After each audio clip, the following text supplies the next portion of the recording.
looking at everyone who was involved, and they are clearly very bad people on both sides. And you can also see people in different skin tones in that mob, in the surveillance video, and the other video grabbed at the event. But Democrats, including Joe Biden, decided to fault law enforcement.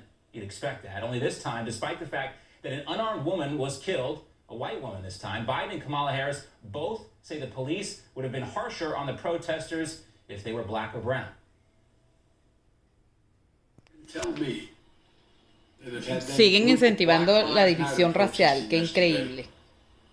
They wouldn't have been treated very, very differently than the mob of thugs that stormed the Capitol. Oh my God.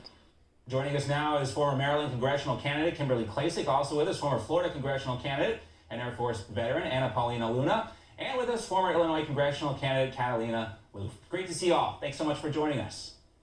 For having me. Kim, let's go to you first on this. Joe Biden continues to preach about uniting the country, but how can that happen without any real evidence? At this point, it's impossible to gather, the demographics on everyone in that crowd. No real evidence to support what he was saying yesterday. Come out and make these accusations. You know, it's so dishonest and it's really reckless, in my opinion. Thanks for having me again, John.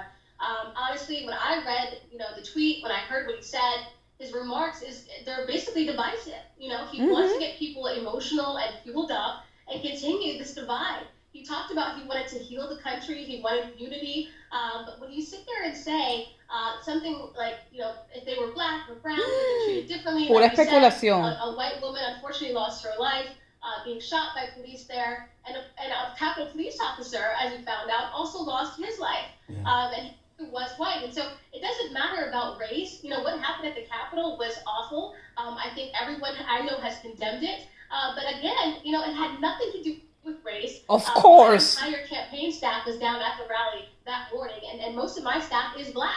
So it's reckless, but of course, this is what the left does. And that's what's so dangerous about this, because if you just look at the video or you just make these instant accusations, Anna Paulina, you can have black supporters that actually support President Trump. Doesn't mean they're Black Lives Matter supporters. But so much of this is the rush to assign blame here before we actually understand what happened.